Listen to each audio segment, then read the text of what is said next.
कि मैंने आपको मोक्ष का मार्ग बताया। आपके सामने 40वीं गाथा की बात कर रहे थे। कल्पांत काल नहीं वो 39वीं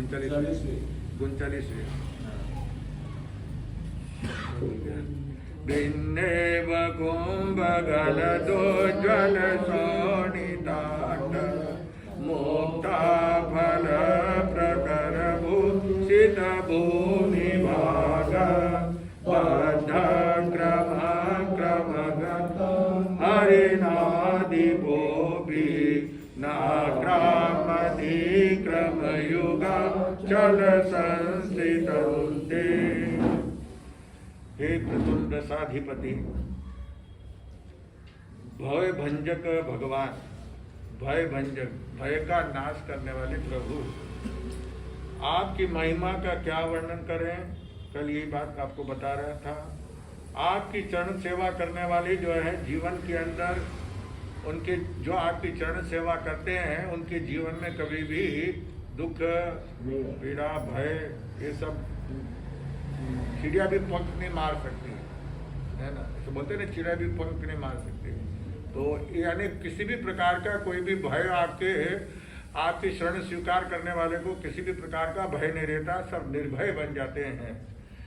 तो इसी तरह यहाँ पे जो है बता रहा था कल आपको, भय जो है जब भय होता है तब जो है बड़ी चंचलता होती है, द्वेष के भाव पैदा होते हैं, मन में राग द्वेष पैदा होता है, खेद होता है, और ऐसा लगता है जब भयभीत होते हैं तो आपको ऐसा लगता है कि हमारा शरीर पूरा थक गया है, शिथिल हो जाते हैं।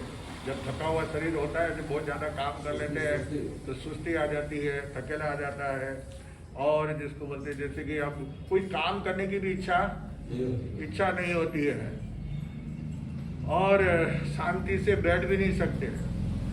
भय की वजह से जो है द्वेष के भाव भी पैदा होते हैं। और लेकिन आपके चरण में आने पर, आपकी शरण जहाँ पे मिल जाती है, आपके चरणों का आश्रय जहाँ पे प्राप्त हो जाता है, तो ये सारी बातें सब क्या हो जाती है, समाप्त हो जाती है, और वहाँ पे अभय का रटकार हो जाता है। द्वेष की जगह पे जो है सब जगह वहाँ पे दोस्ती हो जाती है। जहाँ जिसके साथ में लड़ाई झगड़ा होता है तो वो लड़ाई झगड़ा भी क्या होता है, समाप्त हो जाता है। और प्रभु आपकी आज्ञा के अनुसार अगर आत्मा धर्म प्रवृत्ति करती है, धर्म की प्रवृत्ति आपने जिस प्रकार वर्णन किया है, आत्मा को धर्म में बनाने का जैसा संदेश दिया है, वह अगर मनुष्य करता रहे तो जो है कभी भी वो थकता नहीं है, और उसको कभी भी जो है कष्ट आने वाला नहीं, क्योंकि वह कोई भी ऐसा काम नहीं करेगा जिसके वजह से पाप कर्म का बंधन होवे, क्योंकि वह धर्म का ही कार्य करेगा। पाप की प्रवृत्ति उसकी बिल्कुल क्या हो जाएगी, बंद हो जाएगी, पाप का रास्ता बंद हो जाएगा, तो फिर उसको जो है कभी जीवन में दुख आने का सवाल ही नहीं होता है। हे प्रभु, मैं ऐसे वैसे का सेवक नहीं हूँ। क्या कहते हैं, मैं ऐसे वैसे का है ना, मेरा घेरा न थुकेरा का मैं सेवक नहीं हूँ। मैं जो है 3 लोक के नाथ महाराजा धीराज, क्या महाराजा धीराज है ना, का मैं सेवक हूँ। फिर मुझे जो है किसका डर है, किसी का भी भय नहीं है। कदाचित कभी जंगल का राजा कौन है, शेर, शेर, वो शेर सामने आ जाए तब भी मैं डरने वाला नहीं हूँ। आप डरते हैं क्या? अपने को डर लगता है, कुत्ता आ जाए तो डर लगता है, बिल्ली आ जाए, चूहा आ जाए, झिंगुर आ जाए, है ना, एक छोटा सा झिंगुर, वो कॉकरोच है ना, कॉकरोच वो आ जाता है, कोई बोले भी क्या लगता है, कोई बोले तो डर लगता है, कोई बोले तो वो छिपकली डरे, बाबूजी तो नहीं डरे,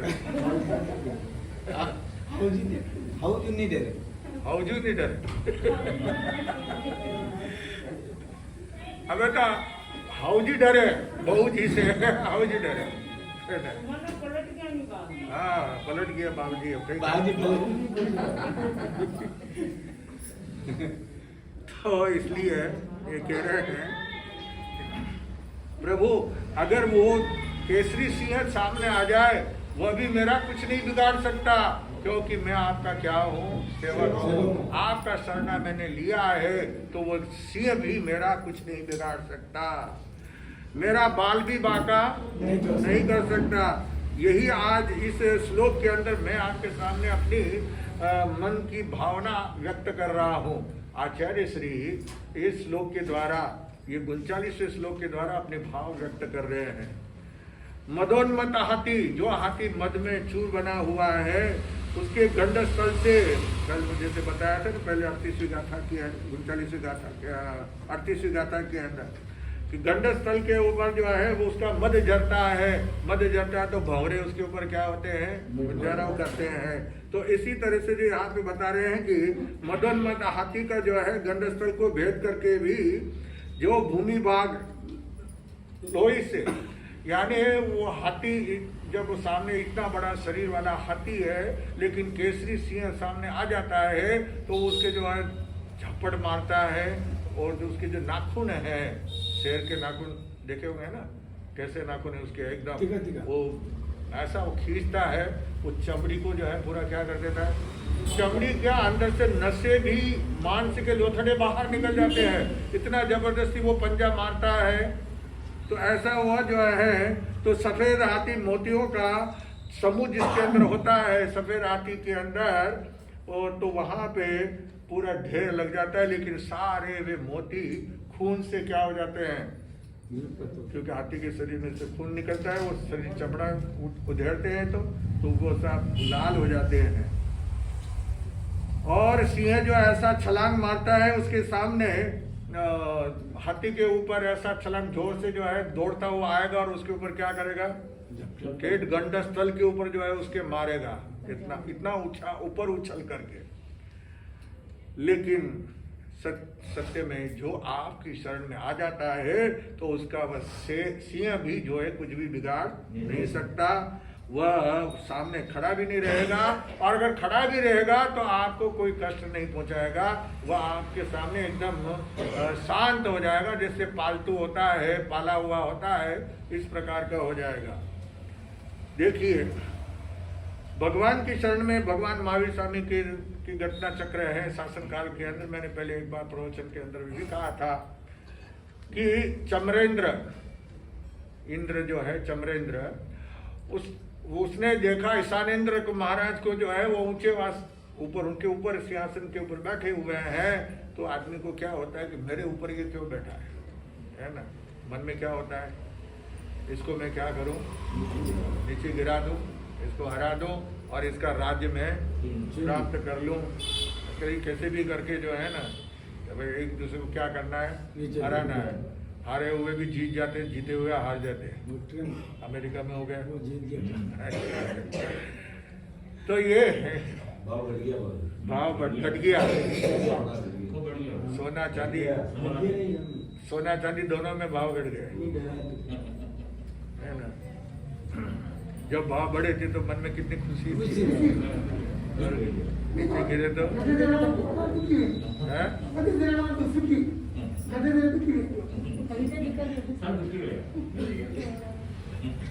इसलिए क्या है, ये तो मालूम है, व्यापारी जो है, व्यापारी को पता है कि आज भाव बढ़े हैं तो कल घटने वाले हैं। शेयर मार्केट के अंदर भी वही होता है, कभी उछाल आता है, ऊपर चढ़ता है, कभी धड़ाम से नीचे पलटी मारता है। तो ये तो जीवन में उतार चढ़ाव तो आना चाहिए, आता ही है, वो आते जब भी संभल जाते हैं थोड़े। इसलिए है व्यापारी वर्ग जो है ना, बहुत ही सोच समझ करके व्यापार धंधा करते हैं, वो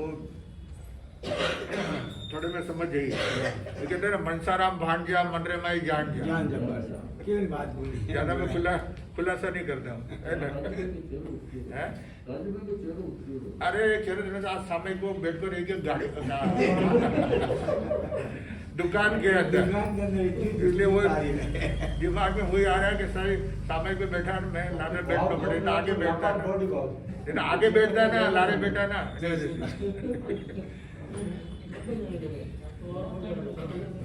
दुकान में रह गया वो, दुकान में रह गया, बोले तो बड़ी भूल गए भाई।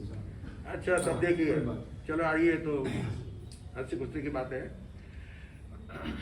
तो जिस समय उस चमरेंद्र ने विचार किया कि पहले, लेकिन किसी का पहले शरणा लेना पड़ता है, किसी बड़े का जो है आसरा लेना पड़ता है। जब तक बड़े का साथ नहीं होता है तब तक जिंदगी में आगे नहीं बढ़ सकते। इसलिए चमरेंद्र जो है वो ईशानेंद्र के ऊपर विजय प्राप्त करने के लिए भगवान महावीर स्वामी की शरण में आया और प्रभु महावीर की शरण में आकर के प्रभु को वंदन करके कहा, प्रभु मैं आपकी शरण लेकर के जा रहा हूं ईशानेंद्र को हराने के लिए, आप मेरी रक्षा करना, आपकी शरण में अगर वो मेरे ऊपर प्रहार आए तो आप मेरी क्या करना है, रक्षा करना। अब भगवान को तो कुछ नहीं करना है ना, वो तो कोई अपने ध्यान में ध्यानस्थ अवस्था में थे। लेकिन चमरेंद्र जो है वो भगवान का शरण लेकर के ईशानेंद्र से लड़ने के लिए गया। उसने ईशानेंद्र को ललकारा और ईशानेंद्र क्रोधित होकर के उनके पीछे दौड़े उसको मारने के लिए चमरेंद्र को, और उन्होंने अपना वज्र था वो वज्र उसके ऊपर जो है क्या किया, प्रहार किया। तो उस वज्र के ऐसा था कि वो ऐसा लगता था आग का गोला, लप लपाती हुई आग निकल रही, आग भड़क रही है और आकर के वो टकराएगा, जल करके खाक हो जाएगा। इसलिए चमरेंद्र वहां से अपनी जान बचा करके भागा। जानता है कि वो शक्तिशाली है, शक्तिशाली से ज्यादा भिड़ना नहीं। क्या कहते हैं ना, मोटा देख के डरना नहीं, पतला देख के लड़ना नहीं। क्योंकि मोटा आदमी से ज्यादा लड़े नहीं हो सकती। अगर शुरू से वो पहलवानी करता है, बड़े बड़े पहलवान आपने देखा होगा कुश्ती लड़ते हैं, वो शुरू से जो है कुश्ती लड़ते हैं तो वो क्या होते हैं, अपने शरीर को संभाल सकते हैं। लेकिन आप अपने शरीर को, हम अपने शरीर को नहीं संभाल सकेंगे, खुद ही नीचे गिर जाएंगे, है ना। तो इसलिए लेकिन पतला आदमी जो है ना इतना फुर्तीला होता है, इतना तेजी के साथ में जो है ना वो हाथ में से फिसल कर निकल जाएगा, पता भी नहीं चलेगा। तो इसलिए कहते हैं कि पतला देख के लड़ना नहीं और मोटा देख के डरना नहीं। ये ऐसा ये कहावतें हैं दोहे बनाए हुए हमारे महापुरुषों ने, है ना। तो वो ईशानेंद्र का जो वज्र उसके पीछे आ रहा है तो उससे घबरा करके वो सीधा भागता हुआ भगवान महावीर स्वामी के पांव के नीचे पगतली के अंदर सूक्ष्म रूप बना करके छिप करके बैठ गया। इसके सिवा और कोई रास्ता नहीं थे, कहीं पर भी कोई उसको नहीं बचा सकता इस देवेंद्र से। इसलिए वो भगवान के चरणों में छिप करके बैठ गया। और इधर इंद्र ने देखा कि वज्र जो है वो पीछे जा रहा है और चमरेंद्र ने भगवान महावीर स्वामी के चरणों में क्या कर लिया है, आश्रय ले लिया है, शरणा ले लिया है। ऐसा ना हो कि वो वज्र भगवान महावीर स्वामी के पांव से टकरा जाए और भगवान को आघात पहुंचाए। इसलिए ईशानेंद्र दौड़ करके आते हैं और जो वज्र एकदम आ गया था भगवान महावीर स्वामी के पास में आकर के उन्होंने वज्र को पकड़ लिया।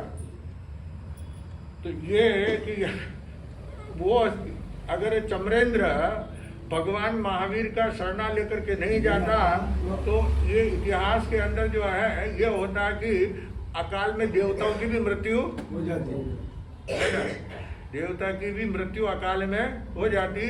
ये एक और नया दृष्टांत जो है आश्चर्य हो जाता, कहने के लिए हो जाता, लेकिन भगवान का शरण लेने के कारण उसका जो है बचाव हो गया।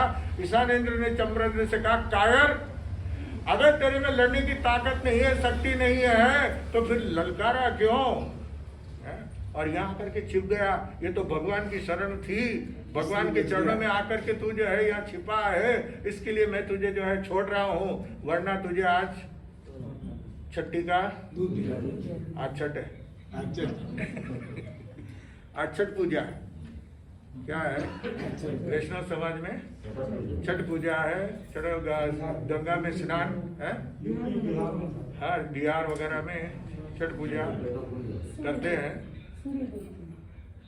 अनेक प्रांतों के अंदर जो है छठ पूजा की जाती है। तो वहाँ पे मंदिर चलाते हैं भगवान को और गंगा में नदी में क्या करते हैं, स्नान करते हैं। तो वो तो बात आप, लेकिन यहाँ पे अपनी बहुत सारी बातें हैं। तो देखिए ईशानेंद्र ने जो है उसको जो है सबक सिखा दिया था।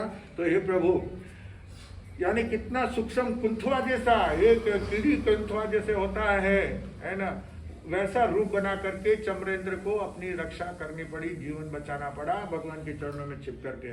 तो प्रभु ऐसे ही जो है आपकी शरण में जो आ जाता है उसका कोई कुछ नहीं बिगाड़ सकता, इंद्र भी उसका नहीं बिगाड़ सकते हैं।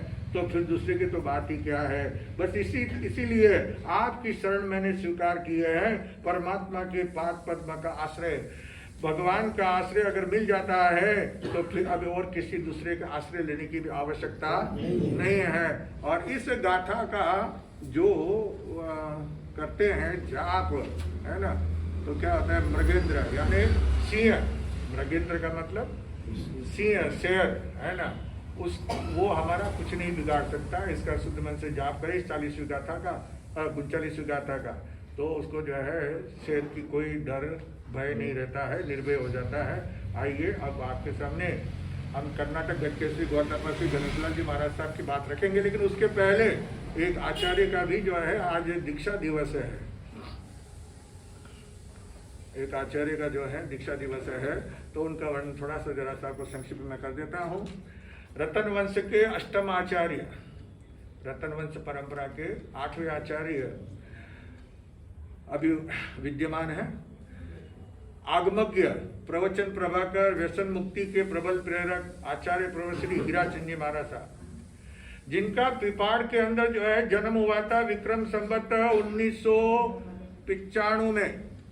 1995 में उनका जन्म हुआ था विक्रम संवत में, चैत्र कृष्ण अष्टमी के दिन, यानी कि तारीख के अनुसार जो है 13 मार्च 1939 को जोधपुर जिला के अंदर पिपाड़ शहर है, उस पिपाड़ के अंदर जन्म हुआ था। वहाँ पे मोतीलाल जी गांधी और उनकी धर्मपत्नी धर्मशिला सुश्राविका श्रीमती मोहनी देवी की कुक्षी से आपका जन्म हुआ था।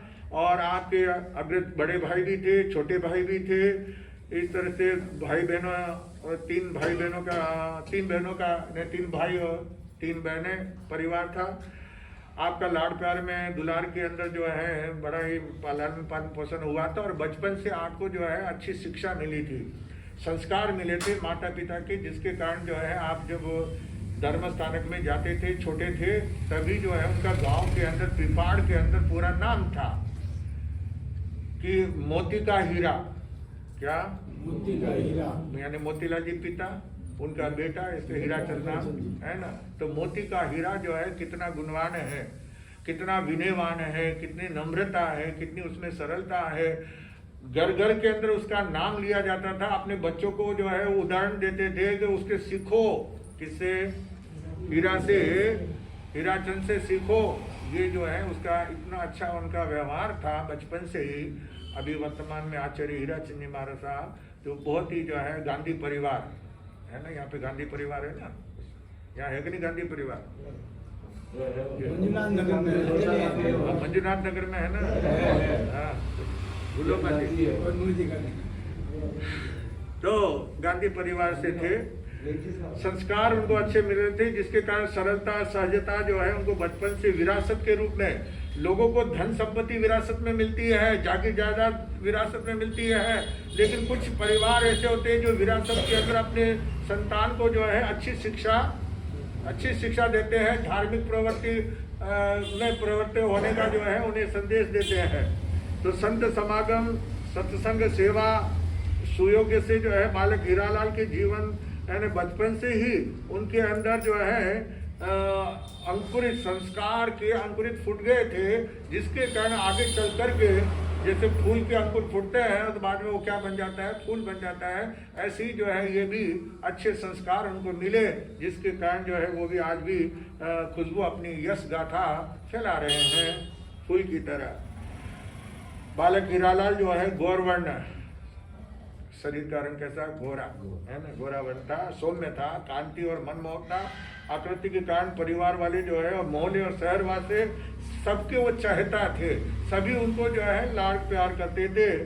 और आते जाते रास्ते के अंदर जो है आबाल वृद्ध सभी जो है प्रेम से उसको जो है मोती का हीरा जो है उन्हें इस नाम से संबोधित करते थे। तो इस प्रकार चलते हुए आखिर में जो है वो बालक महामंत्र तिकोतो वगैरह करीब मंदिर सामयिक का पाठ वगैरह धीरे धीरे वो सीखते चले गए ज्ञान बचपन के अंदर, क्योंकि अच्छे संस्कार माता पिता के होते हैं और माता पिता धर्म स्थान में आते हैं तो अपने बच्चों को साथ में लेके आते हैं तो उनको संस्कार मिलते हैं। जो अपने बच्चों को नहीं लेकर के आते तो बाद में उनको कहो कि तुम जाओ तो वो नहीं जाते हैं, बोले तुमको जाना है तुम जाओ, मैं तो जाने वाला नहीं हूँ। तो क्योंकि उनके बचपन से आदत नहीं डाली। हम क्या करते हैं आज इस संसार के अंदर देखते हैं कि माँ बाप क्या करते हैं कि अभी तो पढ़ाई कर रहा है बाद में चला जाएगा, अभी तो उसको पढ़ाई का बहुत इतना बोझा है, इतनी पढ़ाई करनी पड़ती है, रात और दिन मेहनत करनी पड़ती है, तब कहीं जा करके पढ़ाई होती है। तो अभी उसको तो पढ़ो, फिर बाद में जो है बाद में देख लेना। तो बाद में तो कभी फिर आता नहीं है। इसलिए यहाँ पे कह रहे हैं कि अक्षर ज्ञान साथ में पढ़ाई के साथ में हमें धार्मिक प्रवृत्ति के अंदर में भी उसको ढालने की आवश्यकता होती है। तो बुद्धि की निर्मलता के कारण जो है उन्होंने गिनती पहाड़े अक्षर ज्ञान वगैरह सब कुछ जो है पहले जमाने में पहाड़े वगैरह सिखाए जाते थे घर के अंदर। घर में बुलाते थे 2 एकम 2, 2 दूनी 4, 2 तिया 6, 2 चौका 8। घर में क्या करते ये आजकल आदमी सिखाते हैं, लेकिन पहले उसके साथ में ढाया पंचा भी सवा डेढ़ा है ना, वो भी जो है आधा पौन पाव वो भी साथ में सिखाया जाता था कि जिसके कारण उसको जो है आज कोई भी हिसाब उसे पूछा जाए तो कहते आपको एक प्रश्न पूछे तो आप बोले कंप्यूटर भी निकालना, करोड़ मन को लाकड़ो उठ पे बैठो माकड़ो रत्ती रत्ती रोज खाए कितना दिन में खुटे।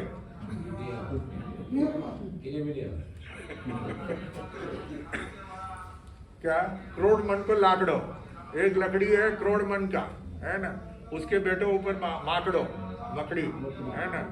अब एक रत्ती रत्ती रोज खाता है लकड़ी को, अब कितना दिन में खाएगा? जवाब देने के लिए प्रश्न को समझना पड़ेगा। प्रश्न ही समझ नहीं आता, जवाब कहाँ से? प्रश्न समझ में आ गया ना। मान लो जो है आपको 100 क्विंटल, चलो करोड़ तो छोड़ दो, 100 क्विंटल है ना। 100 क्विंटल में से कोई व्यक्ति इसमें खाली एक रत्ती खाता है तो कितना दिन में खत्म होगा? 7 तो ऐसे पहले जो है प्रश्न पूछे जाते थे इस प्रकार के। तो इस प्रकार जो है उनको सब सिखाया गया था। फिर आचार्य हस्तिमल जी महाराज साहब का वहाँ पे पदार्पण हुआ था और सादड़ी सम्मेलन के साथ में नागौर में चातुर्मास हुआ था। वहाँ पे सुराना की बाड़ी के बाहर कन्या पाठशाला में चातुर्मास हुआ था। उस समय बालक हीरालाल ने पूज्य गुरुदेव सेवा भावी श्री लक्ष्मी चंद जी महाराज के चरणों में रह करके सामायिक प्रतिक्रमण 25 बोल का उन्होंने वहाँ पे अभ्यास किया था। और अनेक बालकों ने यानी पर्युषण पर्व के अंदर जो है दयाव्रत वगैरह आराधना वगैरह की है।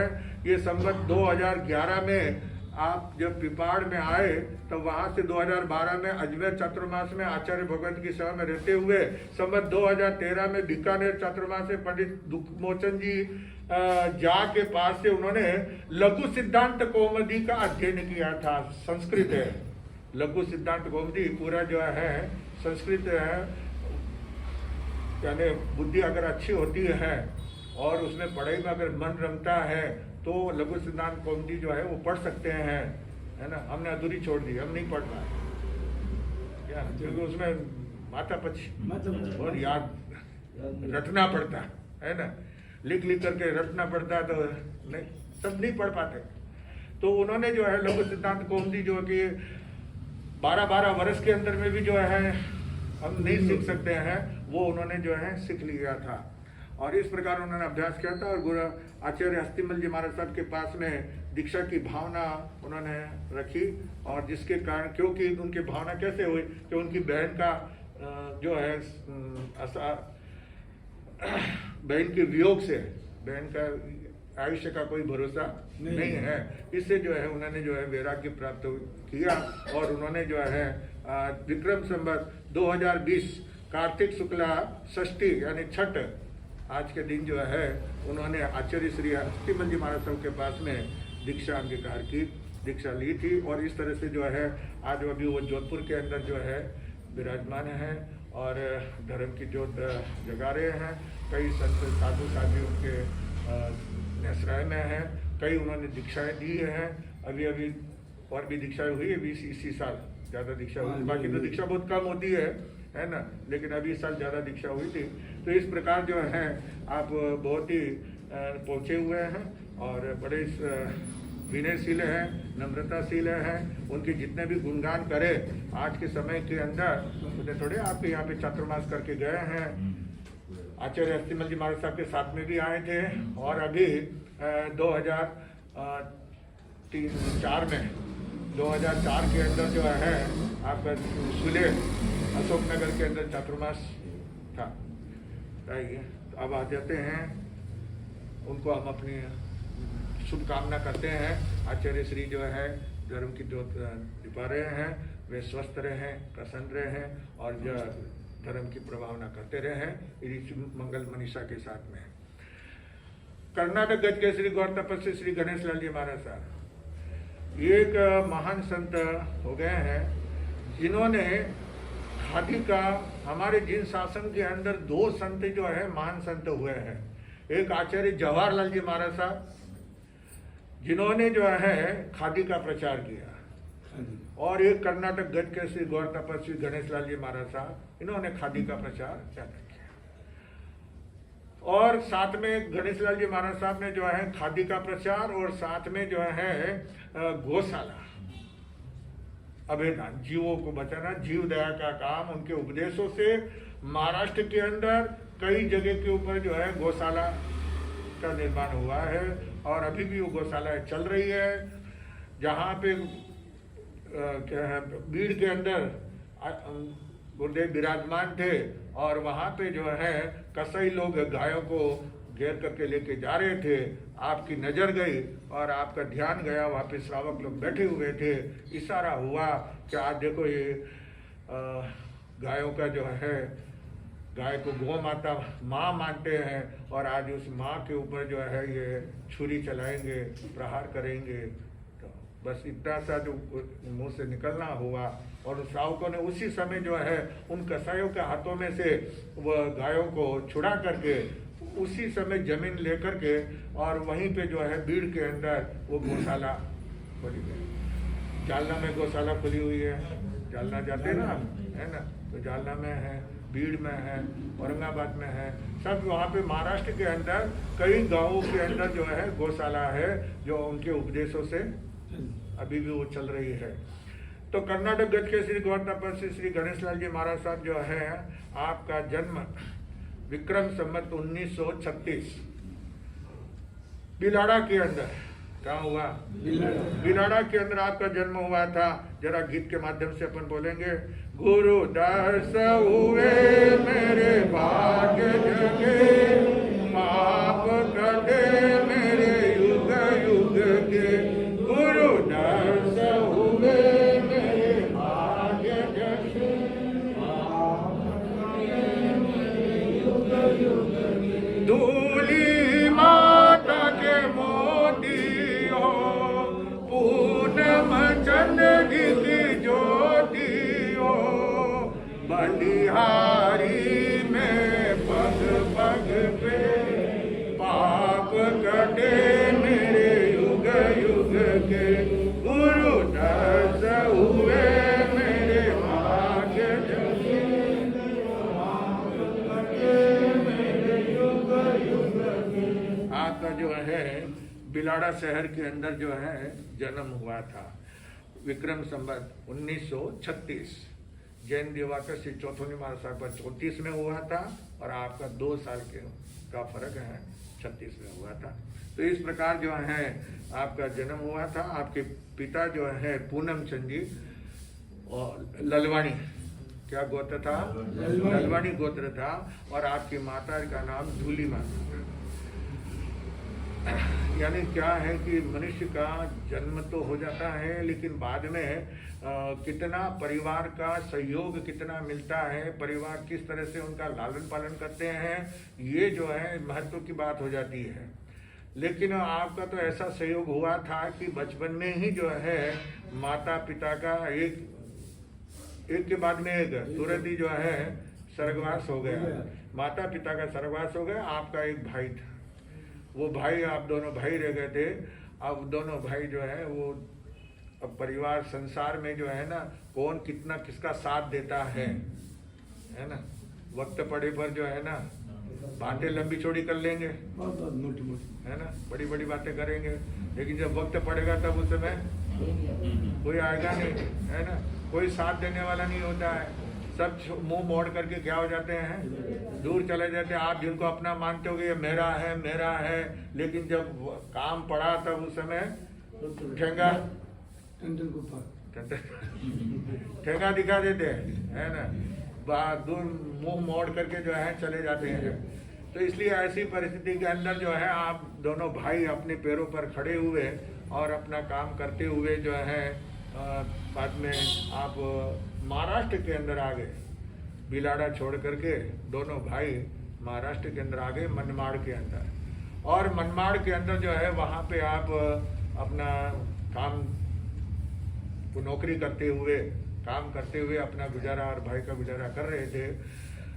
सहयोग क्या कहते हैं कि कर्म योग जो होता है, यानी आदमी को कैसे कैसे नचाता है। आपने अपनी माँ को मरते हुए देखा, अपने पिता को मरते हुए देखा, और अब यहाँ पे उनका भाई जो है वो भी बीमार हो गया। बहुत कुछ इलाज उपचार वगैरह किया, लेकिन कोई भी जो है कार्य सिद्ध नहीं हुआ। और आपका भाई भी आपका साथ छोड़ करके क्या हो गया, चला गया। आप अकेले रह गए। मन के अंदर आया कि देखो ये संसार क्या है, असार है। संसार में कोई सार नहीं है। पक्का आ जाओ। वो बात तो नहीं करेंगे, वो बात तो नहीं करें। वो तो यही बोलने के लिए है आपके सामने के संसार में कोई सार नहीं है। लेकिन आप महाराज आपको क्या मालूम, है ना, आप बैठे रहते 24 घंटे घर के अंदर ही। हम बाजार में घूमते हैं तो बाजार का क्या है कैसा है वो हम तो जानते हैं, है ना, परिवार कैसा है ना। घर यहाँ पे जो है बातें धर्म की करेंगे, वैराग आएगा, लेकिन जैसे घर पे जाएंगे पोता पोती दादू दादू आ गए बोले तो वाह वाह मेरा पोता आ गया, मेरे पोते आ गए, बोलो उसमें क्या हो जाएंगे, सब वैराग सब निकल जाएगा, भूल जाएंगे। तो मुसलमान में रहे मशाने वैराग है। शमशान में जाते हैं जब वहाँ पे बातें चितें करते हैं कि देखो कल तो साथ में बैठे थे, साथ में चाय पिए थी, बातें की थी, और रात को वो घर गए और हम घर गए, और ये देखो सुबह तो वो संसार से चले गए। अभी लड़ाई झगड़ा नहीं करना, वटे लड़ी झगड़ा नहीं करना। पाछो वटो आવીને स्नान करियो, आयो वैराग मसाणियो, स्नान करीने जानियो। क्या मसाने वैराग आता है तो उस समय जो है इतना ऐसा भाव होता है कि अभी अभी मोक्ष में चले जाएंगे, धरती के ऊपर रहेंगे ही नहीं। लेकिन जैसे घर पे आए, वो स्नान किया, सोने का पानी का छींटा डाला, घर में घुसे, आया पोता पोती बेटा जो भी है घर में जो भी है छोटा वो आ जाता है, और परिवार मिल जाते हैं तो सब वो भूल जाते हैं मसान के अंदर क्या बातें की थी, सब क्या हो जाता है, सब भूल जाते हैं। वो तो धर्मस्थान में आते तभी वो बातें याद आती है, बाकी कोई दुकान पे बैठे याद आवे, तो ग्राम टाइम नहीं मिले। तो भाई भी चला गया। मनमाड़ के अंदर 2 परिवार ऐसे थे, लाखोपति परिवार थे, जिनके कोई संतान नहीं थी। ललवाणी परिवार थे, मनमाड़ में ललवाणी परिवार ज्यादा है। तो वहाँ जो है उन परिवार वालों ने सुना कि यहाँ पे जो है वो रह रहे हैं, 2 भाई है। तो वो उनसे आकर के जो है प्रार्थना करते हैं, कहते हैं कि आपको हम गोद लेने के लिए तैयार हैं। लेकिन गणेश लाल जी ने मना कर दिया। उन्होंने कहा कि मैं एक बाप का 2 बाप क्या, क्योंकि जिसने मुझे जन्म दिया है उसका नाम हमेशा आना चाहिए। अगर मैं गोद जाता हूं तो उसका नाम क्या हो जाएगा, उसका नाम कौन लेगा, कोई नहीं। जिसके गोद जाएंगे उसका ही नाम आएगा। तो इसलिए मैं एक बाप का 2 बाप मैं नहीं बनाता हूँ। दो परिवार वालों ने, पहले एक परिवार वाला आया, दोबारा दूसरा परिवार वाला आया, लेकिन उन्होंने क्या कर दिया, लाखोंपति थे, जमीन जायदाद थी, मकान थे, दुकान थी, सब अच्छा कारोबार था, सब कुछ सुखी संपन्न थे, लेकिन उन्होंने जो है मेहनत मजदूरी करना स्वीकार किया, परंतु जो है मुफ्त की रोटी खाना उन्होंने स्वीकार नहीं किया। भाई लाखोंपति है तो वहाँ तो आराम से रोटी मिलेगी ना, है ना, सुख मिलेगा, लेकिन उन्होंने स्वीकार नहीं किया। और वो जो है, यानी ये भी क्या है, संस्कार जो होते हैं, पूर्वजों के जो संस्कार मिलते हैं, माता पिता के संस्कार मिलते हैं, कुछ अच्छे लोगों का साथ मिलता है, तो उससे जो संस्कार होता है तो आगे से आगे जीवन में चिंतन अगर उनका चलता है तो जीवन में वो आगे बढ़ते हैं। और चिंतन अगर नहीं चलता है, इधर संस्कार मिले और इधर वापस भूल गए, यहाँ पर जो है महाराज आप कितना ज्ञान देते हो, साधु लोग साधु साधु कितना ज्ञान सुनाते हैं, लेकिन आप क्या करते हो, जो बेड उठते हैं ना, बेड का झटक करके महाराज तुम्हारा ज्ञान तुम्हारे पास तुम्हारे पास रखो, इधर तुम्हारा सब ज्ञान रखने के लिए हमारे पास में जगह नहीं। वो घर ही छोटे छोटे होते हैं, तो वहाँ पे हमारे सब सामान ही पूरा नहीं रख सकते, तो तुम्हारे ज्ञान को कहाँ रखेंगे। इसलिए महाराज तुम्हारा ज्ञान तुम्हारे पास रखो। हम ये कपड़े झटक करके क्या कर देते हैं, क्या का ज्ञान यही छोड़ देते हैं। तो ये हमारे, लेकिन जो चिंतनशील आत्माएं होती है तो उनका कि ये संसार असार है, संसार में कोई सार नहीं है, सब स्वार्थ के सगे हैं, बिना स्वार्थ के कोई किसी का। आज जिसके पास में संपत्ति है, वैभव है, तो वो गोद लेने के लिए तैयार होते हैं ना, गोद जाने वाला भी तैयार हो जाता है कि भाई उनके पास में जमीन जायदाद है, पैसा है, संपत्ति है, सब अच्छा है? लेकिन किसी के पास में पैसा नहीं है और उसके ऊपर उधारी चढ़ी हुई है, वो कहे मेरे को 1 करोड़ का उधारी है, मैं तुमको गोद लेता हूँ, कौन जाए? कोई नहीं जाए। क्यों? जान कहीं गाड़ी खून पसीना ये करना पड़ेगा, चुकाना पड़ेगा, है ना, कर्जा चुकाना पड़ेगा, तो कौन जाता है? ये स्वार्थ का संबंध है। जो स्वार्थ सत्ता है तो वहाँ पे सब अपने हैं, स्वार्थ नहीं सत्ता है तो कोई अपना नहीं है। सामने मिल जाएंगे तो भी कहेंगे साहब कौन है, मैंने तो आपको पहचाना नहीं। अरे एक परिवार के होते, एक जाति के होते हैं, एक दादा परदादा का जो जिनका एक होता है, एक खून होता है, वो भी जो है समय आने पर जो है क्या कर देते हैं, कन्नी काट देते हैं, यानी किनारा काट देते हैं, अलग हो जाते हैं। बोले हम तो आपको जानते नहीं है, आपको होगा पीढ़ी के अंदर तो आप कहीं हैं और हम कहीं हैं, आपका हमारा कोई संबंध और नहीं हुआ। अगर पैसा है, सब कुछ ठीक है तो संबंध निकाल लेते हैं। आपके दादाजी के परदादाजी, हमारे दादाजी के परदादाजी के आप पोते हैं, आप हमारे भाई हैं। लो कहाँ से कहाँ संबंध निकाल लेते हैं, है ना। तो इसलिए ये कहते हैं उनको जो है रंग वैराग्य का रंग मन के अंदर जो है छाया हुआ रहता था। लेकिन कभी कभी जो है संसार में जब तक योग होता है, जब तक संयम का सहयोग नहीं बनता है, तब तक संसार के अंदर क्या करना पड़ता है, रहना पड़ता है। तो इसलिए जो है उनको जो है 16वें वर्ष में उन्होंने यानी पहले अपनी माँ का, और जब छोटे थे तब उनके भाई भी जो है सुभाष चंद्र 10 वर्ष के, तो वो भी छोड़ करके चले गए। तो माता पिता जो है यानी दोनों ही जो है, दोनों भाई रहे थे, और इन्होंने जो है 24 दिन का माँ का और पिता का वियोग का, मृत्यु का कितना दिन की छठी, 24 दिन की। पहले माँ गुजरी और फिर पिता का वियोग हो गया। तो इस तरह से जो है दोनों भाई रहे थे। तो यहाँ पे वो महाराष्ट्र में रह रहे थे और अपना समय व्यतीत कर रहे थे, और उसी के अंदर जो है फिर बाद में थोड़े बड़े हो गए, भाई का भी वियोग हो गया था, और इधर जो है उनके विवाह का प्रस्ताव आया था। कहाँ के? नगर सुलके जो है खेमचंद जी बाफना जो है वो अपने भाई की पुत्री, अपने भाई की बेटी, उसका जो है संबंध लेकर के उनके पास में आए थे, गणेश लाल जी के पास में, और कहा कि आप हमारा ये संबंध स्वीकार करो, हमारी कन्या को, जिससे जो है आदर्श सुनिए, लेकिन आप तो जो है अपने असंयम के जाल में फंसने से बिल्कुल भी इनकार कर दिया कि मुझे अब संसार के जाल में नहीं फंसना है, ये कीचड़ है, कीचड़ के अंदर मुझे घुसना नहीं है, क्योंकि शादी करूंगा तो असंयम के मोह जाल से निकलना कठिन हो जाएगा। मोह माया की जाल में फंस गए तो वहां से निकलना, इसलिए शादी का इनकार करना ही ठीक है, श्रेष्ठ है। और मेरे लिए तपश्चर्या संयम ही श्रेष्ठ है और यही आत्म उत्थान का उपाय है।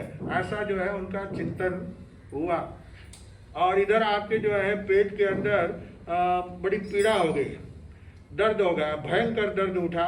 तो और उस समय कोई भी पास में नहीं था, जब अकेले थे, है ना, भाई भी चला गया और माता पिता भी नहीं, कोई नहीं है, तो कौन थे, अकेले ही थे। तो अकेले के अंदर जो पीड़ा हुई है, उस समय आपके मन में एक विचार उत्पन्न हुआ कि जब मेरे पिता की जब उम्र 40 साल की थी, 40 साल की उम्र में वो संसार से क्या हो गए, विदा हो गए, और अभी मेरी उम्र जो है 35 साल है। तो इस आयुष्य का कोई भरोसा नहीं है, वो 40 में चले गए और मैं भी 35 में अगर चला गया तो ये मेरे मन में जो है संसार त्यागने की काफी समय से जो इच्छा प्रबल हो रही थी, निमित्त मिल रहा था। पहले माता का फिर पिता का जो वियोग हुआ, तो उससे जो है ये निमित्त मिला, वैराग्य का अंकुर फूटे मन के अंदर। और इसीलिए उन्होंने जो है विचार किया, कहीं धर्म की कमाई के बिना संसार के अंदर रहना है तो पैसे की कमाई करनी पड़ती है ना। पैसे के बिना नाना नाना नाथे नाथे लाल, नाना वगरनो नाथियो। क्या, जिसके पास में नाना यानी पैसा है ना, पैसा नहीं होता है तो उसको नाम पुकारते हैं, ये नाथ्या, नाथूलाल नाम हो तो कहीं पुकारे नाथ्या, है ना। और अगर पैसा पास में होता है तो नाथूलाल साहब, पधारो साहब। किसकी पूजा है, पैसे की पूजा।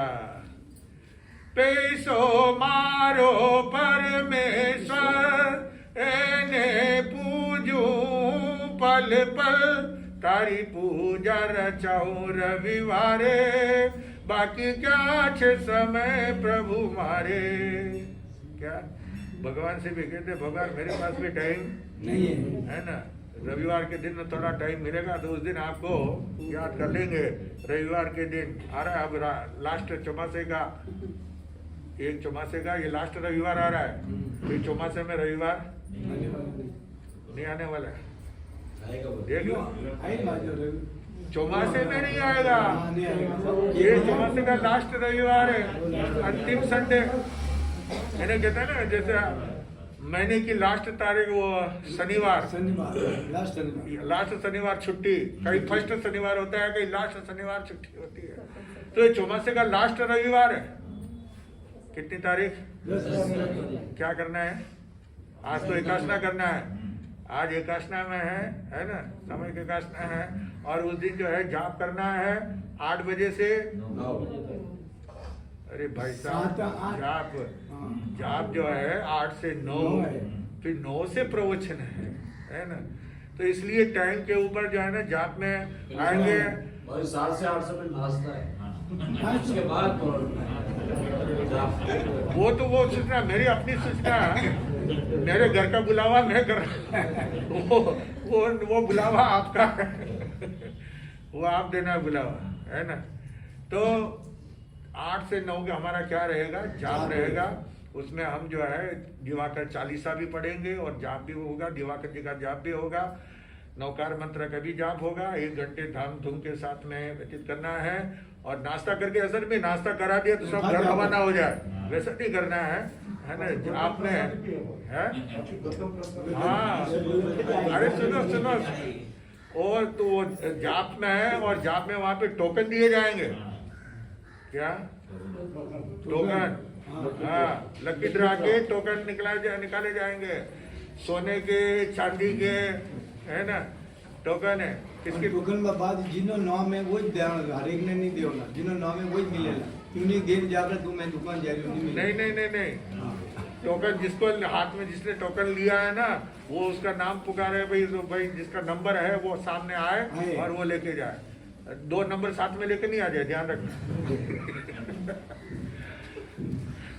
तो इसलिए वो जाप होगा, फिर प्रवचन होगा, माँ सती जी आएंगे, साधु जी आएंगे, हम भी आएंगे और आपको भी आना है धूमधाम के साथ में। जो है दिन ये लास्ट त्योहार है अच्छा, और ये होगा। फिर उसके बाद में जो है और चलेगा। और 15 तारीख तक।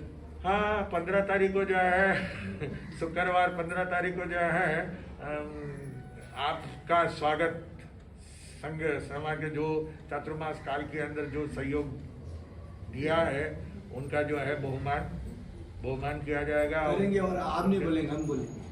नहीं, हम भी बोलेंगे, क्यों नहीं बोलेंगे? हम क्या मौन करके बैठे रहेंगे क्या? सुनना।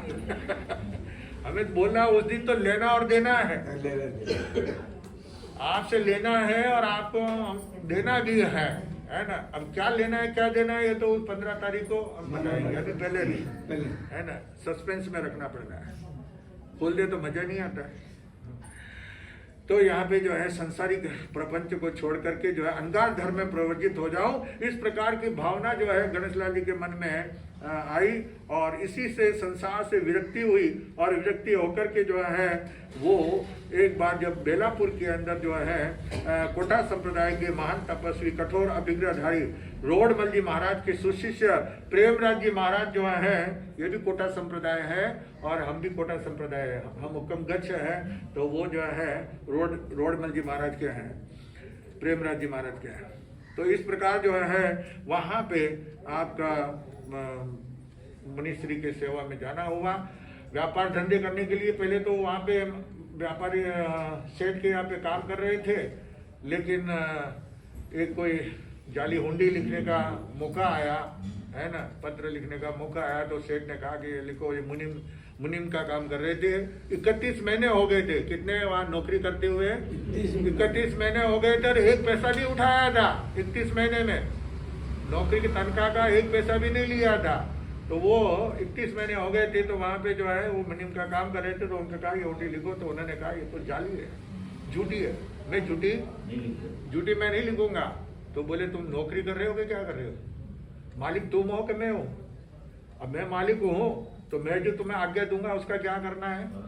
पालन करना है। बोले आप मालिक हो, लेकिन मैं अपने मन का मालिक हूँ। मेरा मन जिसको स्वीकार नहीं करता है तो मैं स्वीकार करने के लिए तैयार नहीं हूँ। या आपकी नौकरी की मुझे कोई जरूरत नहीं है। 31 महीने की तनख्वाह भी नहीं ली और वो तो रिजाइन करके उतर गए, दुकान से नीचे उतर गए बिना पैसा लिए हुए। 1 दिन का भी पैसा नहीं लिया। मन में ये सोचा कि चलो अच्छा हुआ, नहीं तो नौकर कहलाता। अगर तनख्वाह का पैसा लेता तो क्या कहलाता? नौकर कहलाता। लेकिन मैं जो है मैं किसी का नौकर, मैं स्वयं का क्या हूँ? मालिक हूँ। मैं स्वयं मालिक हूँ, अपनी आत्मा का मैं मालिक हूँ। तो इसलिए जो है उन्होंने पैसा भी नहीं लिया और न उन्होंने याचना की। फिर एक सामने मुसलमान भाई, बोरा मुसलमान, गोल टोपी पहनते ना, बोरा, सुरतिया बोरा बोलते उसको सूरत के जगह। तो वो जो है उसने देखा कि लड़का बहुत ही जो है काम मेहनती आदमी है और प्रामाणिक है। बिना सेठ से पैसा लिए हुए दुकान से नीचे उतर गया। उन्होंने कहा भाई तुम मेरे यहाँ से जो है माल लेके जाओ और बेचो, कमाओ, है ना, और पैसा आ जाए तब मेरे को दे देना, रोजाना लेके जाओ। तो वो फेरी करते थे। बेलापुर के अंदर जब वो वहाँ पे फेरी करते हुए गए हैं तो वहाँ पे मुनिराज प्रेमराज जी महाराज का प्रवचन चल रहा था। वहाँ पे पहुँच गए और बस वहाँ जो पहुँचे हैं तो फिर उनको ऐसा लगा कि मंजिल मिल गई, गुरु मिल गए, अब मुझे और कहीं जाने की जरूरत और ये सब वो व्यापार धंधा भी करने की जरूरत नहीं, ये सब छोड़ दिया और महाराज के चरणों में बैठ गए और वहाँ पे ज्ञान ध्यान सीखने लगे। और साथ में गुरु महाराज से कहते मुझे दीक्षा दे दो। गुरु महाराज अभी तो आए तो है और अभी कैसे दीक्षा, है ना, अभी थोड़ा पहले देखना पड़ेगा, परीक्षा करनी पड़ेगी, चेला कैसा है, संयम जीवन निभाएगा या भाग जाएगा। सब पहले क्या करना पड़ता है? परीक्षा करना पड़ता है, ठोक पीट करके। अरे पहले जब आदमी कुम्हार के जाते थे घड़ा लेने के लिए, है ना, मटकी लेने के लिए, तो अभी भी जाते हैं मटकी लेने के लिए, उसके पास ही जाना पड़ेगा। तो उसको क्या करते हैं? मारे, ठोला मारे। क्यों? कि वो बराबर है कि नहीं है, चौधरी तो नहीं है, अगर वो उसकी आवाज ठक ठक बराबर आवाज आती है तो हाँ ठीक है, और नहीं तो अगर उसमें कहीं किराड़ है, कहीं छेद है, तो उसकी आवाज बराबर नहीं आएगी, तो उसको कोई लेगा क्या? ठोक पीट के लिया जाता है। तो ऐसे ही और तो गुरु भी जो है वो भी देखते हैं चेले को, ठोक पीट करके पहले देखते हैं कि वो कैसा है, ठीक है या नहीं है ना। तो वो देखने के बाद में दीक्षा देते हैं। तो अभी तो आए हो, तो लेकिन वो रोजाना उनका एक ही मांग रहती थी कि मुझे जल्दी दीक्षा दे दो, मुझे अब संसार में नहीं रहना है। चातुर्मास पूर्ण हो गया, उससे विहार कर दिया गांव-गांव के अंदर। लोग भी प्रार्थना करते हैं महाराज इसको दीक्षा दो, तो हमको लाभ दे दो, हमको लाभ दे दो। लेकिन महाराज जो है देखेंगे देखेंगे देखेंगे, अभी हाल देखेंगे करते करते नगर शुल्क पहुंच गए। नगर शुल्क के अंदर खेमचंदी बाफना को जो है मालूम पड़ा कि जिनके संबंध के लिए हम गए थे भाई की बेटी के विवाह के लिए, वो तो वैरागी बना हुआ है, महाराज के पास में दीक्षा लेने वाला है। तो वो आए गुरु महाराज के पास में, प्रेमराज जी महाराज से कहा कि हमारी विनती है कि आप इसको जो है दीक्षा हमारे यहाँ पे नगर शुल्क में करें। अगर हम शादी करते तो शादी में ब्याह में क्या करते? लाखों रुपया खर्चा करते हैं ना, है ना। भले एक बेटी हो कि चाहे दो हो, है ना, जितनी भी हो तो कहीं करना पड़े, देना पड़े कि देना पड़े, खर्चा करना पड़ता है। तो खर्चा करते तो अब वो शादी तो नहीं हुई, है ना, वो विवाह नहीं किया, संबंध स्वीकार नहीं किया, तो ये दीक्षा का लाभ हमें दे दो। सहयोग होगा। महाराज का मन हो गया प्रेमराज जी महाराज का, और उन्होंने दीक्षा की आज्ञा दे दी, मुहूर्त निकाल दिया। मक्सर सुदी नवमी का दिन, हाँ मिक्सर सुदी नवमी का दिन जो है उनका वो मुहूर्त निकाल दिया, और दीक्षा की सारी तैयारी हुई वहाँ पे। और नगर शुल्क के अंदर जो है उनकी उत्साहपूर्वक दीक्षा महोत्सव हुआ। 1970 36 में जन्मे और 70 में उनकी दीक्षा हुई। यानी कि कितने साल की उम्र हो गई थी उनकी? 34 साल की, 34-35 वर्ष चल रहा था। तो इस तरह से जो है ये उनके वहाँ पे दीक्षा हो जाती है, और दीक्षा लेने के बाद में वो शास्त्र स्वाध्याय वगैरह सब कुछ सीखते चले गए। और बाद में जो है उनके हाथ से उन्होंने अपने शास्त्र लिखे हैं। जालना के भंडार के अंदर जो है उनके हस्तलिखित शास्त्र है, वहाँ पे उनके हाथ से लिखे हुए पन्ने हैं वहाँ पे। और उन्होंने फिर निश्चय कर लिया था कि जो है ज़्यादा बातचीत नहीं करना, वार्तालाप नहीं करना, ज़्यादा मौन साधना में रहना, और एक टाइम ही मंगलिक। दिन में कितनी मंगलिक? अपन जैसे बार बार मंगलिक देते हैं, है ना। अभी आप देखो, आप जैसे व्याख्यान में मंगलिक सुनाई, दोपहर में मंगल पाठ हुआ, वो मंगलिक सुना दी, फिर भी थोड़ी देर बैठे रहते हैं, फिर बाद में उठते हैं, कहते हैं महाराज मंगलिक, अरे अभी तो मंगलिक दी नहीं, वो तो सब जनरल मंगलिक थी, अब हमको स्पेशल अलग मंगलिक। अब मंगलिक जो है वो सही मायने में कोई वो चटनी नहीं है कि बार बार उस चटनी को जैसे खाते हैं ना, इडली के बार बार हर गवा के साथ लगा करके चटनी, तो मंगलिक को चटनी समझ लिया। मंगलिक जो है बहुत ही उत्तम है। क्या है? बहुत ही उत्तम है। और इसको सही समय के ऊपर सही ढंग से अगर हम सुनते हैं, और बिना मांगे हुए, क्या बिना मांगे हुए जो मिलती है वो हमारे लिए बहुत लाभकारी होती है। तो ऐसा जो है वो महाराज ने निश्चय कर लिया कि एक दिन में जिसको मंगलिक लेना है, बार बार आकर के जो है हमारे ज्ञान ध्यान स्वाध्याय वगैरह में विघ्न बाधा डालते हैं। इसलिए जिसको मंगलिक लेना है टाइम पे आ जाना। तो एक टाइम उनका निश्चित था। उस समय सब लोग दौड़ भाग करके जो है कहाँ से भी वहाँ पहुँच जाते मंगलिक के लिए, क्योंकि टाइम अगर चले गए तो फिर मंगलिक मिलने वाली नहीं है। और उनके पास में जो है औषधि उपचार, वो डॉक्टर थे। क्या थे? डॉक्टर बीमारियों के, है ना, भूत प्रेत बाधा को भगाने के जो है ना मास्टर थे, डॉक्टर थे। ये मुफ्त में थोड़ी क्या कराते, वो तपस्या। हाँ, दवाई कोई डॉक्टरी दवाई वो नहीं लेते, है ना, गोली टैबलेट वगैरह वो नहीं, उनकी टैबलेट थी तपस्या कराते थे। एक लड़की को लेकर के आए थे महाराज जी के पास में, जो कि बहुत बीमार थी, उसे उठना बैठना चलना भी नहीं हो रहा था। उसको कहा लेकर के आए, महाराज ने बोला क्या बात है? बोले महाराज बहुत बीमार है, बहुत उपचार किया, कोई फायदा नहीं। हाँ, जब डॉक्टर ने हाथ झटक दिया इसलिए मेरे पास में आए यहाँ पे। हाँ, इसको तपस्या कराओ। क्या कराओ? एक अट्ठा ही करा, ठीक। इसको तो खाना ही नहीं, वो पूरा मुश्किल से होता है, वो बिस्तर में है, उठना बैठना भी नहीं होता है, ये कैसे? तो बोले इसको वर्षित तब करा। वहां पे अगर आपने ना बोल दिया किसी बात का तो उसके फिर डबल हो जाता। उन्होंने कहा कि अभी एक सामय करना है, आप ना नु करके तो 3 सामय करो, 2 सामय तो पचकाते नहीं, वो बेला भी नहीं पचकाते। वो कहते जो करे बेला तो पड़े हेला, क्या करे बेला तो पड़े हेला, तो इसलिए वो बेला भी नहीं पचकाते थे। तो एक समय, और आपको ये डंडी जो है ना पूजने की, वो हाथ में एकदम नीचे गिर गए ना, आवाज आ गई, ले 5 समय दंड उड़ी तक, ले 5 समय करने बैठ। तो ऐसे जो है वो कड़क थे, और लोग जाते थे उनके पास में। तो भाई से कहा भाई, तो माँ बाप ने देखा कि अब और कुछ बोलेंगे तो और ज्यादा भाव बढ़ जाएगा, है ना, भाव गिरने वाला नहीं है, भाव बढ़ने वाला। साथ साथ में रहे, अठाई की तपस्या हो गई, और थोड़ा उसका जो बिस्तर में थी वो उठने लग गई, चलने फिरने लग गई। काफी दिन तक वो विहार में साथ में जहाँ जहाँ गांव में गए साथ में रहे परिवार वाले। फिर महाराज ने कहा साथ में रहने की जरूरत नहीं है, लेके जाओ, घर जाओ, तपस्या पूरी करना। उसने वो तपस्या पूरी की, एकदम स्वस्थ हो गई, ठीक हो गई। उसके बाद में काफी समय के बाद में वो दर्शन करने के लिए आते हैं। तब जो है गुरु महाराज खुद नहीं पहचान सके उस भाई को। पूछा परिवार वालों को ये कौन है? बोले महाराज जो आपने तपस्या कराई थी, जिसकी हालत खराब थी, बीमार थी, वो एकदम ठीक हो गई। तो बोले एक अठे और कर लेना। ये था उनका।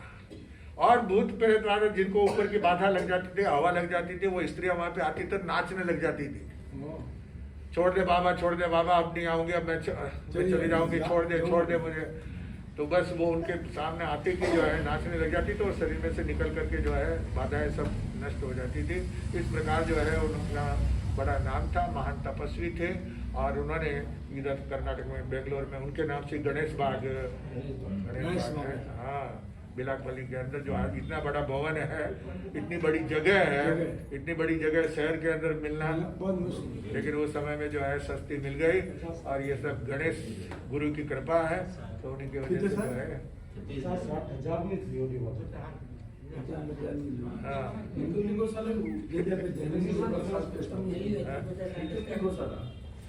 तो इसलिए ये कहते हैं कि वो यानी बहुत ही हमारे जो निकुंज गौशाला में जो सांकला परिवार की तरफ से अंद्रा जी सांकला के था, अंद्रा जी सांकला की एक पुत्री है, पुत्री जो किचन में ब्याह शादी हुई है, किचन के अंदर। वहां पे रात में उनके घर में चोर आए और सारा गेड़ा जो है वो क्या कोई फंक्शन वगैरह हुआ होगा, तो गेड़ा सब वो थाली में रखा हुआ था, बाहर ही था, तिजोरी में नहीं था। विचार किया अब ये आ गए और अब घर में जो है क्या करेंगे, डाका डालेंगे, सब माल सब पूरा। तो गणेश गुरु, गणेश बाबा, गणेशाय नमः, श्री गणेश गुरु महाराज का नाम लिया कि रक्षा करना। अब वह थाली वहां पे पड़ी हुई, कपड़ा ढका हुआ है, वो चोर सब तरफ घूमे फिरे सब वाले, मैंने उसका हाथ नहीं लगाया और बच गया, पूरा गहना जो है बच गया। ये उनके परिवार की घटना है किचन के अंदर इस प्रकार। तो इसलिए गणेश गुरु का आज भी नाम है। यहाँ साउथ से लोग वहाँ पे जाते हैं, जालना में हर अमावस्या को जाने वाले हर अमावस्या को जाते हैं, और उनके नाम से जो है धनराशि भी लाखों रुपए यहाँ से साउथ से, मद्रास से, बेंगलोर से, हैदराबाद से, इस साइड से जो है लोग जाते हैं और वहाँ लाखों रुपए जो है दान करके आते हैं।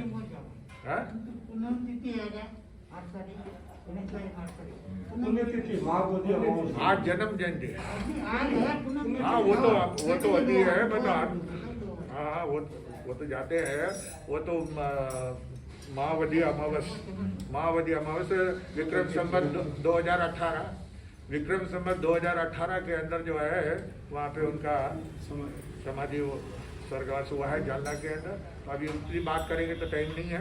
मेरा कहने का मतलब है कि उनका जो है आज के दिन जन्म हुआ था, और उन्होंने संयम लेकर के त्याग तपस्या करके साधना करके अपने जीवन को उन्होंने धन्य बनाया। और साथ में कई लोगों को जो जिन्हें मुपत्ति बांधना नहीं आता था, उन्होंने जो है मुपत्ति बांधी, क्योंकि बिना मुपत्ति के कोई भी उनके सामने छोटा बच्चा गोद में बच्चा है तो उसको भी लोग मुपत्ति मान करके जो है लेके जाते थे, बिना मुपत्ति वाले से बात भी नहीं करते थे। तो इस प्रकार जो है उन्होंने मुपत्ति का प्रचार किया, गर्म पानी का प्रचार किया। वो गर्म पानी की जारी देते थे सबको, लोगों को गर्म पानी पियो, गर्म पानी पियो। खादी का प्रचार किया, गौशाला का, जीवदया का प्रचार किया। इस तरह से ऐसे महान आत्मा हुई है पूज्य श्री कर्नाटक गज केसरी गौर तपस्वी गणेश लाल जी महाराज साहब। और उनकी जो शिष्य हुए थे मिश्री लाल जी महाराज, जो छाजन परिवार के थे, यहाँ बेंगलोर में दीक्षा हुई थी उनकी। तो इस तरह से जो है, और उनके संपत मुनि थे मिश्री लाल जी महाराज के। और भी संत हुए हैं, गजेंद्रगढ़ के जो है परिवार वाले कन्नड़ लोग जो है उन्होंने दीक्षा ली थी। लेकिन आज जो है अभी एक श्रुत मुनि जो है वो परिवार के अंदर जो है, उस परिवार में वो है, साध्वी मंडल ज़्यादा है, संत बहुत कम है। तो ऐसे जो है गणेश लाल जी महाराज साहब, उनको हमारा जो है वंदन अभिनंदन है और श्रद्धांजलि है कि जहाँ भी हैं भक्त लोगों को आशीर्वाद देते रहे। उनके आशीर्वाद से जैसे सुखी हुए वैसे आगे भी सुखी बनते रहे। इसी मंगल मनीषा के साथ में ओम शांति। ये भजन थोड़ा सा बोल देते हैं। नाम तुम्हारा श्री गणेश, जन्म दिलाड़ा मरुधर दे, विजयी हो तुम पद पद के, पाप कटे मेरे युग युग। तुम शुभ मंगलकारी हो, पंच महाव्रत धारी हो, स्वामी हो तुम मन द्रग के, पाप कटे मेरे युग युग। तप एकांतर में होले, प्रभु दर्शन पाते असीम, कल्याणी हो जन जन के, पाप कटे मेरे युग युग। तुम कर्नाटक केसरी हो, दक्षिण के उपकारी हो, ब्रजेश प्रभु तेरे गुण गाए, पाप कटे मेरे युग युग के। गुरु दत्त हुए मेरे भाग्य जगे, पाप कटे मेरे युग युग। इस भजन को बने हुए कितने साल हो गए? कोई आपको पूछे तो कि विक्रम संवत 2007 में इस भजन की रचना हुई थी। उस समय जालना के अंदर चातुर्मास था। मोहन सोन मुनि और विमल मुनि, क्या ये मोहन सोन मुनि ने भजन बनाया था और नाम दिया व्रजेश। जो वहाँ के श्रावक थे उन्होंने कहा कि मेरे नाम से भजन बनाएंगे, तो मोहन सोन मुनि ने भजन बनाया था और उनके नाम से ये प्रसिद्ध हुआ है, व्रजेश के नाम से। गुरुदेव का जब चतुर्मास वहाँ पे हुआ था तो कर्नाटक के श्री गणेश लाल जी महाराज साहब जो है जालना में पग नहीं देते थे। जालना में आजू बाजू से निकल जाते थे, क्योंकि वहाँ पे जो स्कूल चलता था, स्कूल के लिए फंड बनाने के लिए गणेश लाल जी महाराज ने कहा, तो श्रावक लोग जो है फंड बनाते, लेकिन वो पैसा पूरा 50-40 हजार 60 हजार तक ही पहुँचता है, पूरा फंड बनता नहीं। तो बोले स्कूल चलाना है तो उसके लिए फंड चाहिए, पूरा बराबर फंड करो, तो होता नहीं था। तो जब तक तुम्हारे फंड नहीं बनाओगे मैं जालना में पग नहीं दूंगा। तो आसपास से निकल जाते थे, वर्षों तक नहीं आए जालना के अंदर। और 2007 के अंदर जब मोहन सोन मुनि और विमल मुनि जो मेरे गुरुदेव हैं, उनका चतुर्मास था वहाँ पे, मोहन सोन मुनि ने कहा कि तुम्हारे गुरु जो है गांव के बाहर से निकल जाते, तुम्हारे घर पे नहीं आते, तुम्हें जरा भी है ना चिंता नहीं है, शर्म नहीं आती है। गुरु ने आदेश दिया तो आदेश के लिए तो आपको जो है कार्य करना चाहिए।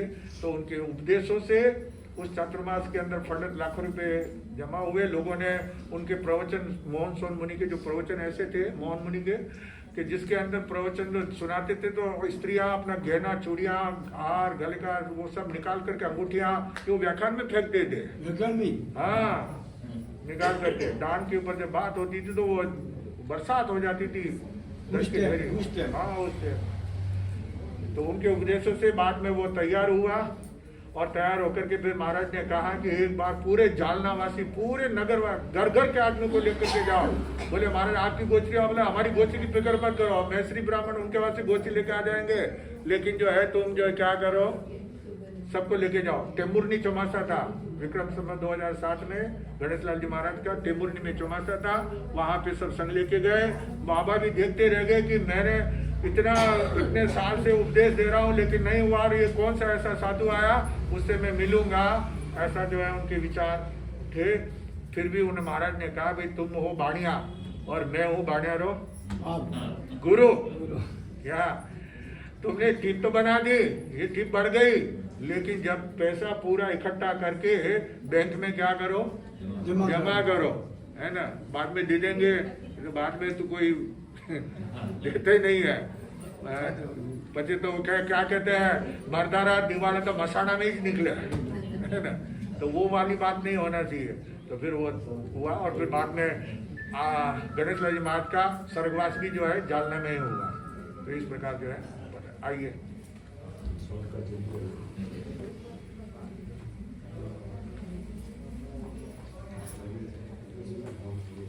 अर्थ विराजित परम पूज्य गुरुदेव वीरेंद्र मुनि जी महाराज साहब के पावन श्रेष्ठ चरणों में कोटि कोटि वंदन।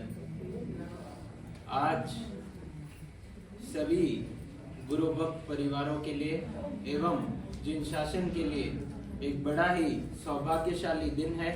आज ही के दिन परम पूज्य गुरुदेव कर्नाटक गज केसरी गणेशी लाल जी महाराज साहब इस धरती पर जिन्होंने जन्म लिया, लाखों की संख्या में जिन्होंने श्रावक श्राविकाओं का जीवन को तार दिया, जिन शासन के ध्वजा को हमेशा लहराते रहे, ऐसे परम पूज्य गुरुदेव गणेशी लाल जी महाराज साहब के पावन श्रेष्ठ चरणों में वंदना करते हैं और उनको श्री सकल जैन संघ मंजुनाथ नगर की ओर से हार्दिक हार्दिक श्रद्धांजलि श्रद्धा सुमन अर्पित करते हैं।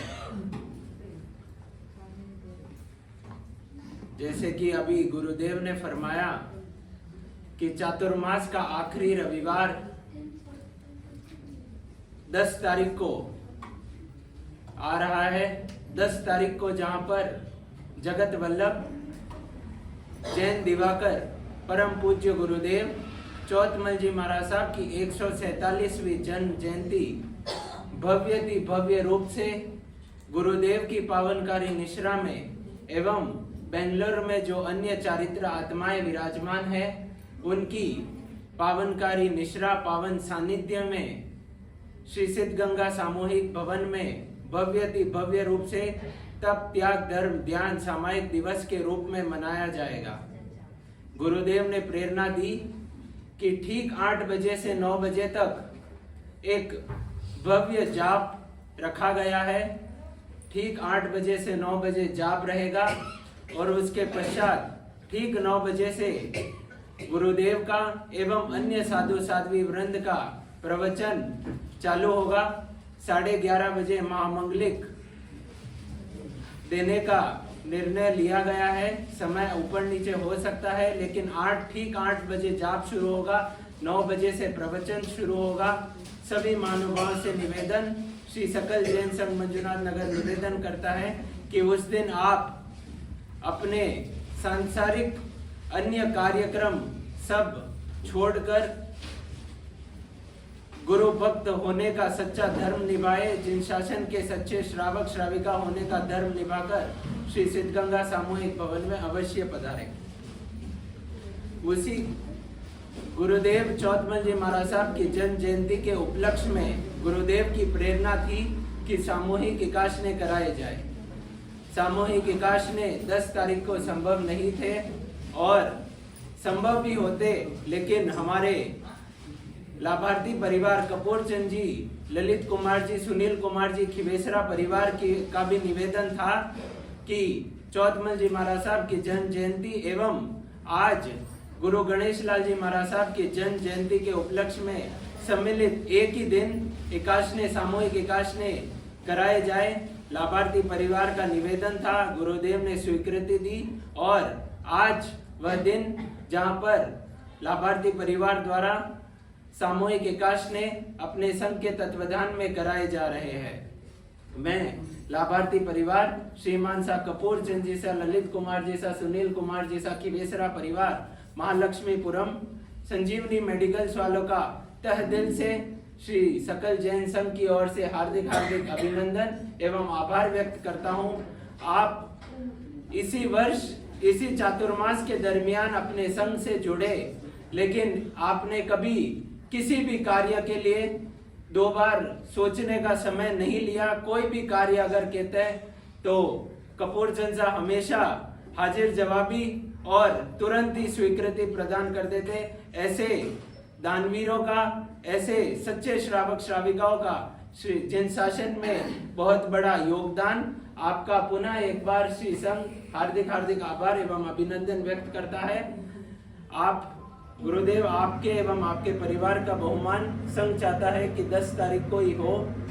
वहां पर जहां अन्य साधु साध्वी भी विराजमान रहेंगे, उन सभी के पावन सानिध्य में आपके परिवार का बहुमान किया जाएगा। आज के एकाशने ठीक 11:30 बजे शुरू हो जाएंगे। जिन जिन महानुभावों ने एकाशने में नाम लिखाया है, उनसे निवेदन कि गर्म पानी या दोवन पानी आप जो भी वापरते हैं अपने अपने घर से लेकर पधारें।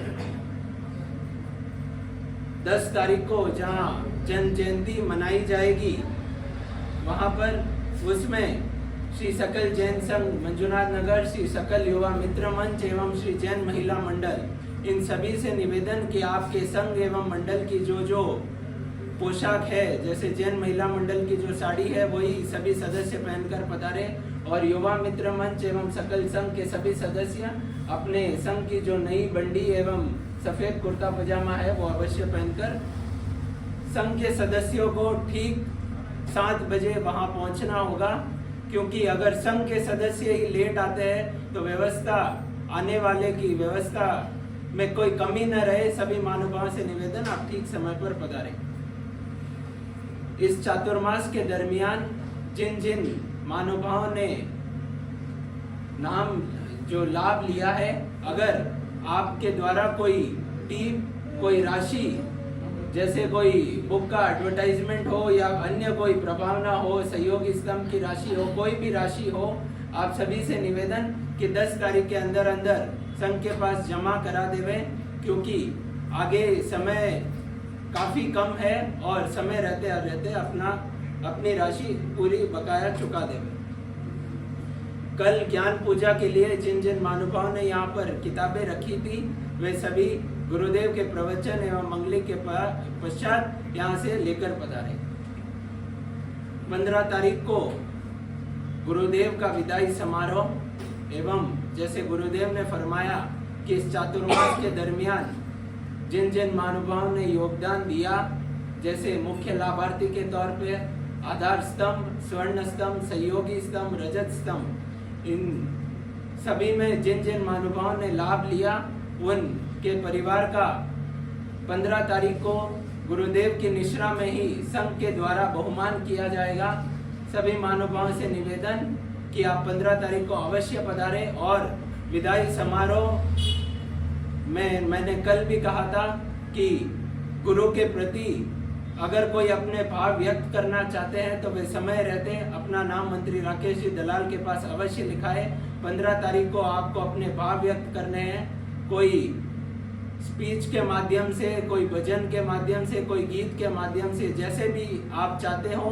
अगर आप अपने भाव व्यक्त करना चाहते हो तो राकेश जी दलाल के पास अवश्य नाम लिखाए। एकाशने ठीक 11:30 बजे शुरू होंगे। गुरु आज्ञा विरोध, प्रभु आज्ञा विरोध, कुछ कहा हो तो मिच्छामि। पचकार एकाशना वाले एक साथ में खड़े हो जाइए। एकाशना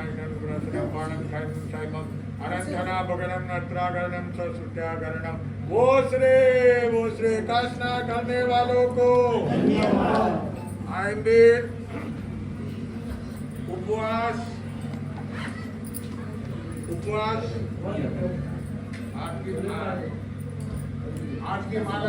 आज की माला जो है, एक तो गणेश बाबा के नाम से, गणेश जी महाराज के नाम से माला करना, और तीर्थंकर सुक्तिनाथ भगवान के नाम से एक माला करना।